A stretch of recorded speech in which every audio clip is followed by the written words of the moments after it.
ప్రభు పేరట మీ అందరికీ శుభాభివందనములు. ఈరోజు మన అనుదిన వాక్య ధ్యానమైన ఎడారిలో సెలయేర్లలోని వాక్యము.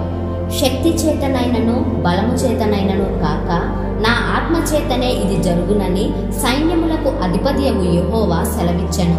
జకర్యా గ్రంథము 4వ అధ్యాయము 6వ వచనము.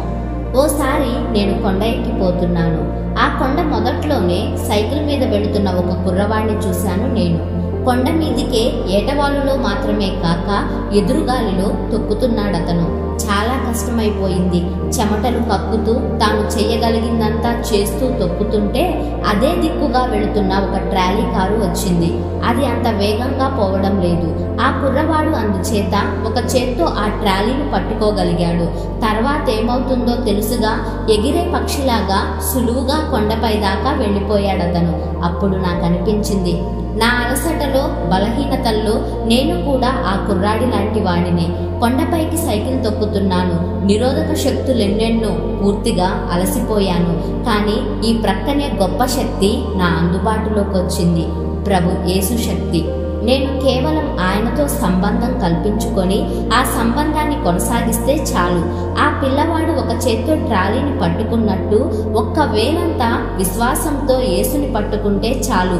ఇప్పుడు నాకు అతి కష్టంగా అనిపిస్తున్న ఈ చిన్న చిన్న పరిచర్యలు చేయడానికి ఆయన శక్తిని నాదిగా చేసుకోవచ్చు. ఈ ఆలోచన నా అలసటని పోగొట్టి ఈ గొప్ప సత్యాన్ని గ్రహించేలా చేసింది. పరిశుద్ధాత్ముడు తప్ప వేరే శరణం లేదు. ఎంత నష్టమైనా ఆ పరిపూర్ణత కావాలి. బంధాలన్నీ తెంచి నావను నడిపించి రక్షించడానికి నిలబెట్టడానికి సమర్థుడాయన.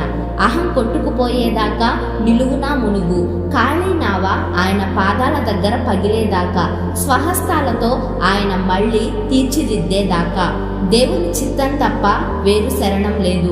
ప్రభుని అడుగుజాడలు తప్ప వేరు దారి లేదు. సౌఖ్యాలు త్యజించి ఆయన్నే మార్గదర్శిగా ఎంచి ఆయన స్వరం కోసం, నడిపింపు కోసం కనిపెట్టు. స్వంత ఆలోచనల్ని వెలివేశాను. నేడు నిరంతరం ఆయన సంకల్పమే శిరోధార్యం. నా ఆశలు ఆశయాలు ఆయనతో పాతిపెట్టాను. ఏమీ లేనివాడినైనా ఆయనలో అన్నీ ఉన్నవాడినే. అన్నీ వదిలి ఆయనకి బందీనైనాను. ప్రేమ బంధకాల్లో ఉన్న స్వతంత్రుడినే.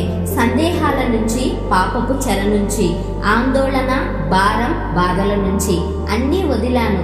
ఎంత మధురం ఈ విశ్రాంతి. ఆయన పాదాల దగ్గర వేచి ఉన్నాను.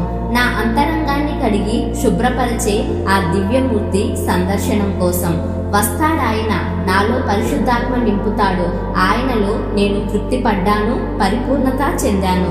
నాలో వెలిగే జీవన జ్యోతి కొడిగట్టదు. ఆయనతో నా నిబంధన వీగిపోనంత వరకు.